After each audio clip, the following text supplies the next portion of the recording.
Hello everyone, my name is Soren. 3 years ago, I did something that perhaps many of us dream of, temporarily leaving everything behind to find true silence. At the time, I was a final year architecture student in Copenhagen, completely exhausted from the endless nights and the pressure of the city. I longed to escape, to be in a place where the only sounds were the wind and my own breathing. Norway, with its wild and majestic fjords, seemed to be the perfect answer. So, I planned a solo hiking trip. I studied maps, bought the best gear I could, and felt completely in control. I wasn't a reckless amateur. I was prepared for rain, wind, and any foreseeable situation. After a long journey by train and bus, I finally reached the starting point. A few hours of hiking brought me to a place so beautiful it was unreal. A small, flat patch of land on the shore of a giant fjord. There wasn't another soul around. Just me, the immense cliffs, and a deep, pure silence.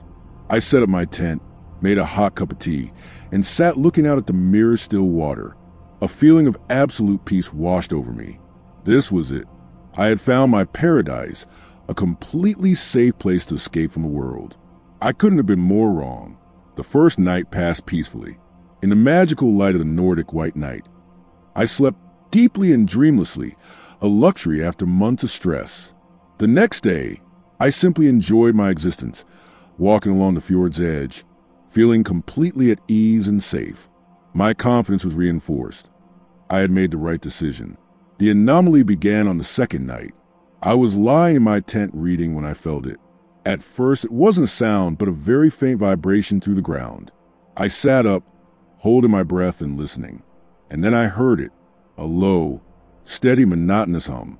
It wasn't the wind, nor the sound of water. It had a strange stability, almost mechanical, but with a very different quality to it. My first thought was a distant ship. But the sound didn't change. It didn't grow louder or softer, like a moving object would.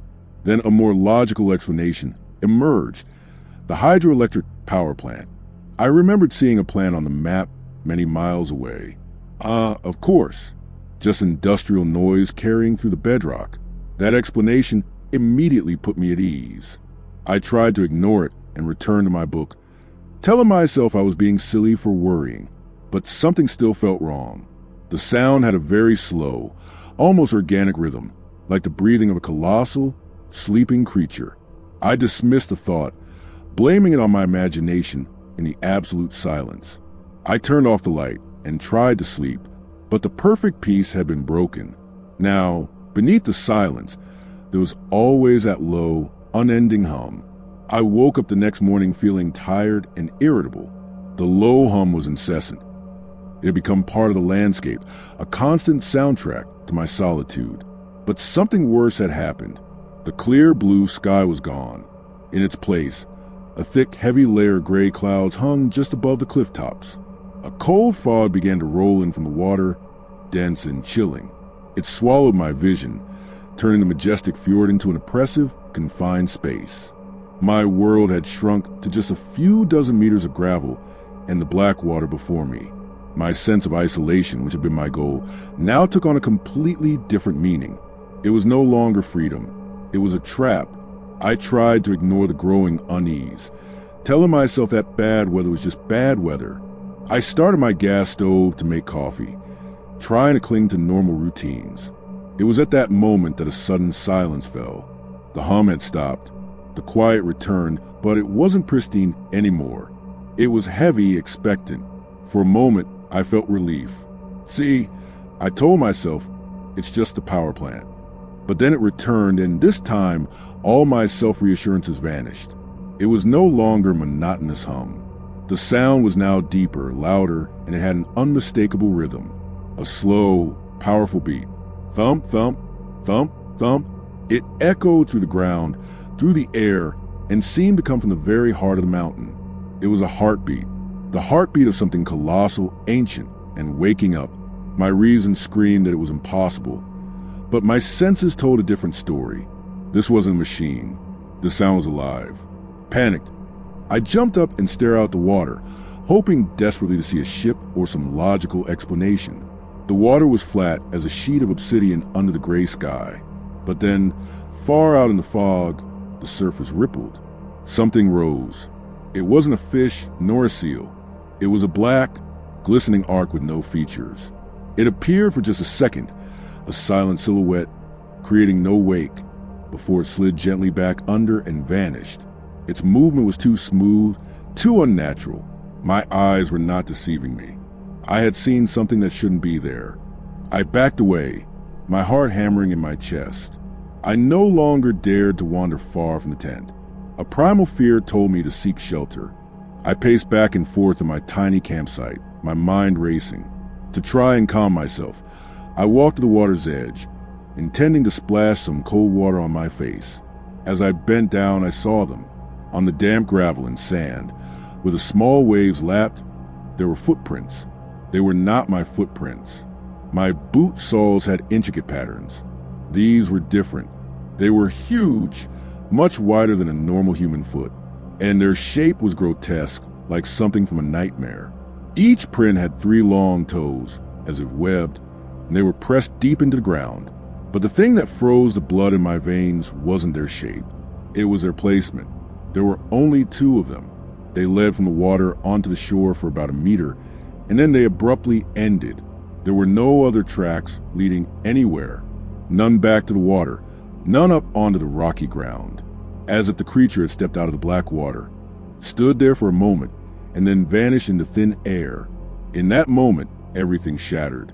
The hum, the shadow in the water, and now these inexplicable footprints. They weren't individual events. They were messages, and they were meant for no one else but me. I scrambled back into my tent, zipping it uselessly shut. I sat there, trembling, looking out. The bus driver's joke echoed in my head, but wasn't funny anymore. From here, it's just you and the old gods. He wasn't joking. I had trespassed into the territory of something that had been here long, before humans drew maps and named mountains. And now it knew I was here. My fear was no longer of beasts or weather. It was a terror of realizing I was just a small, helpless human, facing an ancient, colossal, and utterly unknowable existence. Primal fear overrode all logical thought. I knew I couldn't stay in that flimsy tent, waiting for whatever was out there to decide what to do with me. There was only one option: run. Leave everything. Leave the tent, the backpack, all of it. I would just grab my phone and run straight for the trail. With a scream suppressed in my chest, I burst out of the tent and ran. I didn't dare look toward the water's edge. I just sprinted toward the mountainside. As my feet hit the trail, I heard a loud noise from behind me, a powerful splash, as if a massive object had just launched itself from the shore into the water. That sound was like a spear in my back, pushing me to run faster, ignoring the pain in my legs and lungs. Once I was safely up a steep incline, where I could see the entire campsite, a morbid curiosity made me look back. I braced myself to see a monster, but what I saw was far more terrifying. The campsite was still there, but my hiking boots, which I had left neatly outside my tent, were gone. Instead, they were at the water's edge. They were placed perfectly side by side, exactly on the spot where the bizarre footprints had been, and the footprints themselves were now gone. In a moment of horrifying clarity, I understood. The thing wasn't hunting me. It was communicating with me. It had seen my footprints, my boots, and left its own in response. A greeting. I am here. And now, seeing me flee, it had taken my only means of escape and placed them at the water's edge as a final message. An unmistakable invitation. You are not leaving. Your place is here. With me, in the water. I stood frozen on the trail, staring down at my boots. The hum from the fjord seemed to grow louder, almost like a welcoming call. I was trapped, not by rock walls, but by a terrifying tension that I could never comprehend. I turned my back on that invitation, and I ran. I ran barefoot on gravel and rock, never looking back, leaving behind the entire little world I had built. When the rescue team found me and later returned to my campsite, they said everything was perfectly normal. My boots, they were sitting neatly outside the tent, as if they had never been touched. They said I was in shock, suffering from isolation-induced panic. No one believed me. They took me away from that fjord, but I never truly escaped it. 3 years have passed, but I still can't stand complete silence. Because in the quiet, sometimes I can hear it, a low, faint hum. I know it's still out there, waiting in that black water, and I know that the invitation is still open. Have you ever dreamed of the perfect escape? Not a loud, rushed holiday, but a place where you can truly slow down, breathe, and find yourself again. That's exactly what I was looking for last summer. I'm Clara, a writer, and my soul at the time felt as drained as my bank account after a major project. My choice was a small, remote village on the island of Crete, Greece. I rented a room in a villa run by a local family. This wasn't a bustling tourist spot. It was quiet, ancient, and seemed separate from the rest of the world. The owners, Mr. Manos and his wife, Eleni, were the warmest people I had ever met. They welcomed me not as a customer, but like a family member returning home. The first 2 weeks, there were pure paradise. Each day passed with the scent of olive trees and sea salt, the taste of fresh feta cheese, and the sound of cicadas buzzing in the afternoon sun. I felt I wasn't just a tourist, but had become part of this small, warm community. I felt completely safe. I loved the place so much that I made a decision that, without my knowing, would be the start of everything. I decided to stay longer than planned. The next morning, I happily informed Mr. Manos and Eleni of my decision. I told them I loved the place so much that I wanted to rent the room for another 2 weeks, past the end of September, when the tourist season had officially ended. I expected them to be pleased. After all, it was unexpected income. But their reaction was the first sign that something was wrong. Mr. Manos stopped wiping down a table, and his smile seemed to stiffen. He glanced at his wife, a look that lasted only a second but held an entire silent conversation. Eleni also paused, her usual warm smile seeming to hesitate. "Oh, is that so, my dear?" she said, her voice still gentle but lacking its previous warmth. "But after the high season, the village is very quiet. Everything will close." I reassured them that I was here for the quiet, so that was perfectly fine with me. They agreed, but that strange awkwardness still hung in the air. In the following days, I told myself I was just being overly sensitive.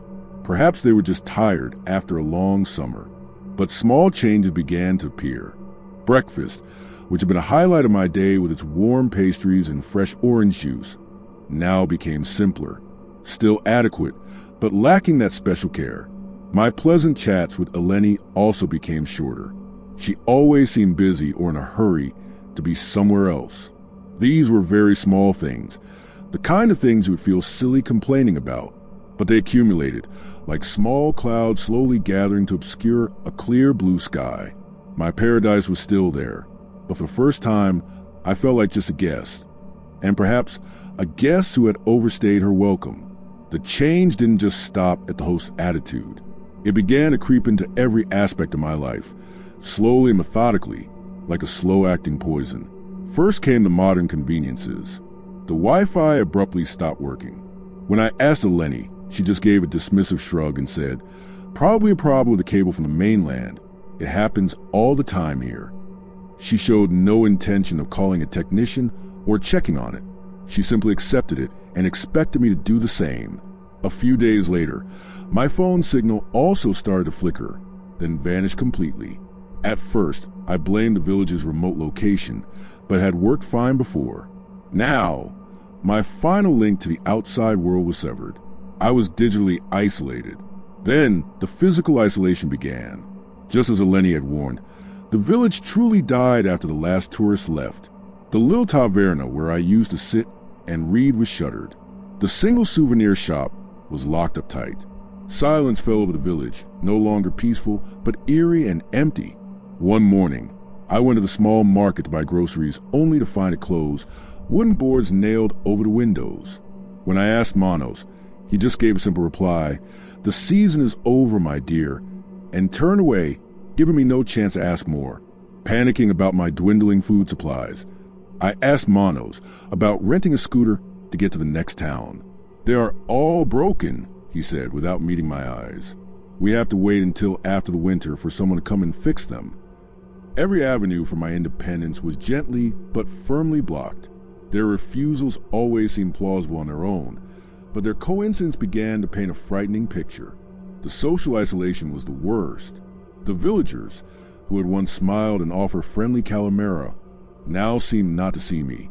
They would cross the street to avoid me, or if I came near, they would fall silent, turn away, and begin talking amongst themselves in hushed Greek whispers.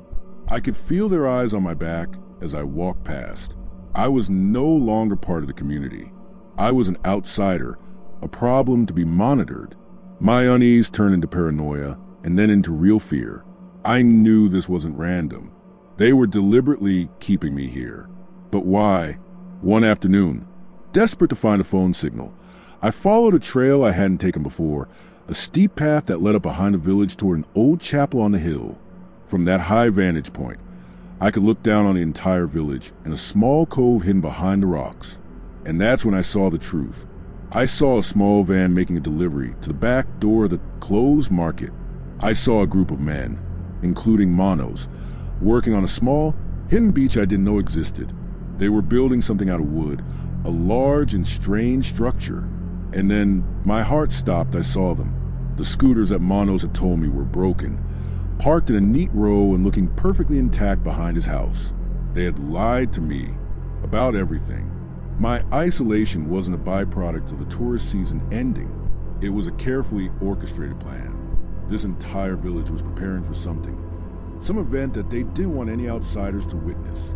And for some reason, they needed me to stay here, trapped and completely under their control. I hurried back to the villa, but it no longer felt like a home. It was a cage, and my friendly hosts, they were my jailers. Fear spurred me to action. Immediately, I had to escape. I rushed to the main door of the villa, but the handle wouldn't turn. The door was locked. From the outside, I shook it desperately, but it was useless. The ancient oak door wouldn't budge. I was locked in.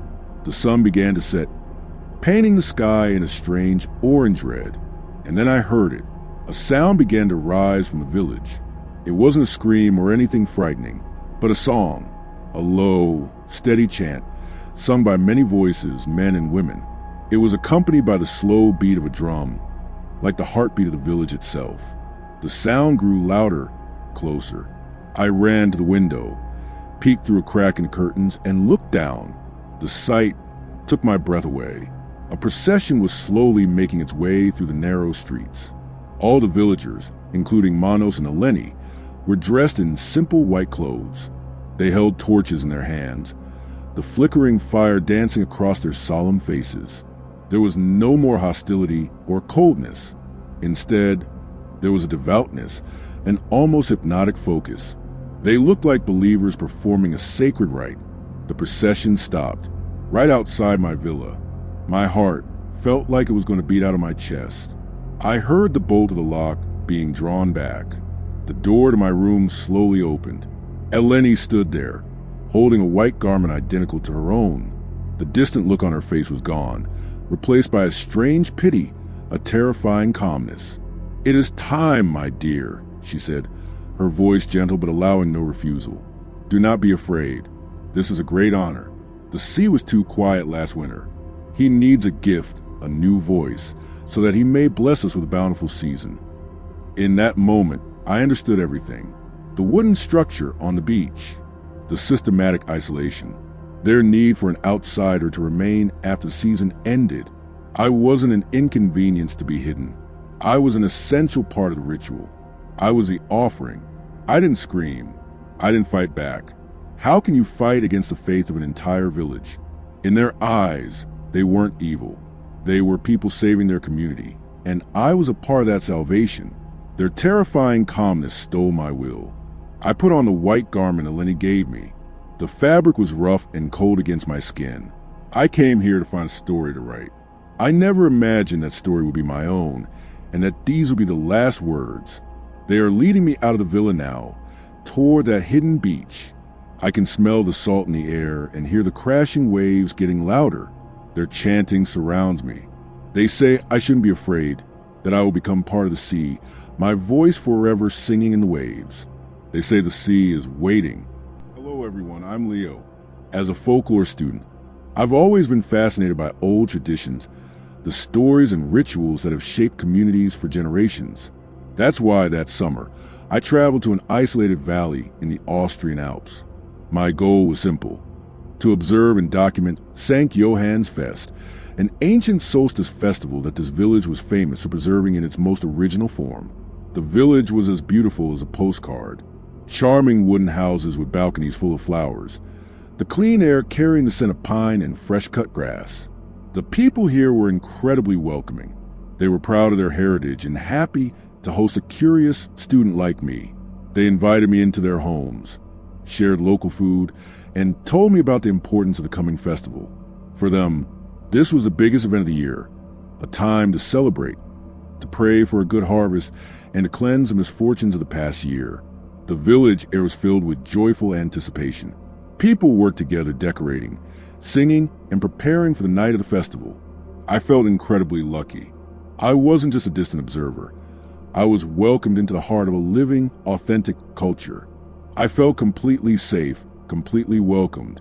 I had come to study a tradition, but I had no idea that this tradition had its own rules that no outsider could understand until it was far too late. As the day of the festival approached, I was invited to take part in one of their most important traditions, making the Kummerpup or sorrow doll. Every person in the village, from the youngest child to the oldest elder, would craft a small effigy from straw and scraps of cloth. The village elder explained to me that each doll would carry the worries, troubles, and bad luck of its creator from the past year. On the night of the festival, they would all be placed on a large pyre and burned, symbolizing a cleansing and a new beginning. I found this absolutely fascinating. It was a beautiful, symbolic ritual, a communal way of dealing with hardship. As a welcome guest, they also gave me straw and cloth to make a doll of my own. I gladly accepted, feeling like I was truly part of the event. However, as I started working, I noticed something strange. The joyful atmosphere of the previous days seemed to have vanished from the common room where everyone was gathered. No one was talking or laughing. Everyone worked in a solemn silence, their faces focused and somewhat tense. I saw a mother quietly snap at her young son when he was being careless with his doll. I saw an old man whose hands trembled as he obsessively braided each strand of straw with meticulous care. This level of seriousness seemed disproportionate for a symbolic act. I told myself that this was likely a sign of their deep belief. For them, this wasn't a game, but a truly sacred rite, and their reverence was admirable. I noted it down in my journal as an example of folkloric authenticity. But I couldn't completely shake the feeling that there was an anxiety, almost a fear, behind their concentration. Why did creating a small doll to be burned require such gravity? The strange seriousness during the doll making was only the beginning. As the day of the festival drew nearer, the atmosphere in the village grew more tense. The smiles were still there, but they didn't reach their eyes. The initial, friendly openness was replaced by a guarded caution. As a researcher, I tried to ask deeper questions about the ritual's true meaning. What exactly happens to the bad luck when it's burned? I asked the innkeeper's wife. She just smiled and gave a vague answer. The mountain takes it, my boy. The mountain provides. Everyone gave similar, almost rehearsed answers. When I tried to press for details, they would share furtive glances and quickly change the subject. I began to notice the special attention the villagers paid to a little girl named Lenny. She had been chosen as this year's Bloomin' Madchen, or Flower Girl, for the festival. Everyone treated her with a strange combination of reverence and pity.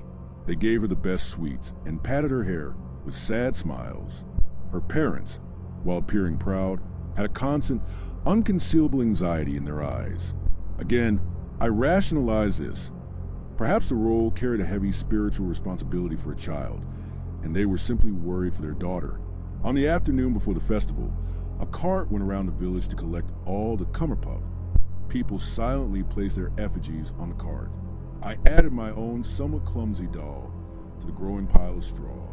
As the cart passed, I overheard two elderly women whispering to each other. Thinking I was out of earshot, they spoke in a local dialect, but I caught a few words. Pity the Huber family, and another phrase that sent a chill down my spine.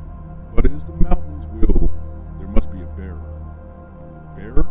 Why would anyone be pitted at a festival of joy and cleansing? My heart began to beat faster. My unease was no longer a vague feeling. I sought out the village elder, a wise-looking old man, and asked him about the flower girl's role. "Oh," he said, "she has a very important role. She will be the one to choose the bearer, the doll that will carry all the sins and misfortunes of our entire village." "And what happens to the person who made that doll?" I asked, trying to keep my voice casual. The old man looked at me, a deep and meaningful gaze. "That person," he said slowly, "is given the greatest honor. They will offer their purity to the mountain to ensure prosperity for all of us in the coming year." The words honor and offer echoed in my mind, but they carried a gruesome meaning, the deathly seriousness, the sadness in Lenny's parents' eyes, the whispers of pity, the selection of a single doll. All the disparate pieces suddenly clicked together into a horrific picture. This wasn't symbolic ritual. It was a lottery, and the prize wasn't good fortune. I suddenly thought of my own clumsy straw doll, now lying somewhere in that giant pile in the village square.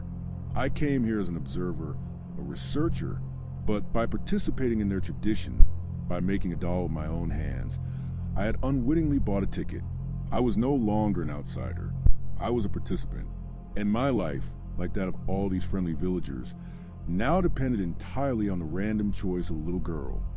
As night fell, the entire village gathered in the square. A huge bonfire was lit in the center, its dancing flames illuminating the tense faces in the crowd. The giant pile of Cumberpup effigies was placed solemnly beside it. The air was thick with silence and anticipation. I stood in the crowd, trying to breathe evenly, but my heart was hammering in my throat. I looked around and saw my friendly neighbors, their faces now pale with fear, masked by a pious facade. The village elder stepped forward, leading little Lenny, this year's flower girl. She was blindfolded with a white silk ribbon. The elder recited an ancient prayer, asking the mountain spirit to be merciful and to guide the child's innocent hand to choose the one who would bear the burden and cleanse the village. Then, he led Lenny to the giant pile of straw. The entire village seemed to hold its breath. This was the moment. Lenny's small hand reached into the pile, rustling around randomly. Every second stretched for an eternity. I felt a cold sweat run down my spine. Then she pulled her hand out. In it, she held a single straw doll. Lenny removed her blindfold and gave the doll to the elder. He held it up high in the firelight for everyone to see. It was a rather clumsy, slightly misshapen doll. It looked terrifyingly familiar. Was it mine? But the elder didn't look at me. He turned toward the family, standing not far away. The Huber family, the one I had heard the two women mention. The father, Mr. Huber, a strong man I had spoken with before, sagged as if all his strength had been drained. His wife began to sob silently. Instantly, a collective sigh of relief rippled through the crowd. The tension on people's faces dissolved, replaced by a solemn gratitude. They were safe. For another year. My own relief was so intense it almost made me sick, immediately followed by absolute horror as I watched what happened next.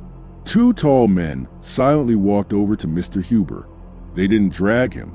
They placed their hands on his shoulders, almost respectfully. Mr. Huber kissed his wife and children, his face a mask of terror and resignation, and then quietly walked with the two men toward the dark path leading up the mountain. The ceremony was over. The sacrifice had been chosen. After Mr. Huber was led away, the somber atmosphere quickly dissipated. People began talking again. There were even smiles of relief. They celebrated, singing around the fire that was consuming the dolls, consuming their misfortune. But I didn't see joy. I only saw a cold, nauseating horror. These were the people who had smiled at me, fed me, and they had just calmly sent one of their neighbors to his death. I didn't wait for morning. In the middle of the night, I quietly packed my things and fled that valley as if I were being chased by ghosts. I never published my research. Who would believe it? They would say I made it up, but I know the truth. I know that next year on June 27th, that village will hold its festival again. They will welcome guests with warm smiles, and they will make their straw dolls again. and someone else would be honored. The horror wasn't in any monster. It was in the smiles of ordinary people.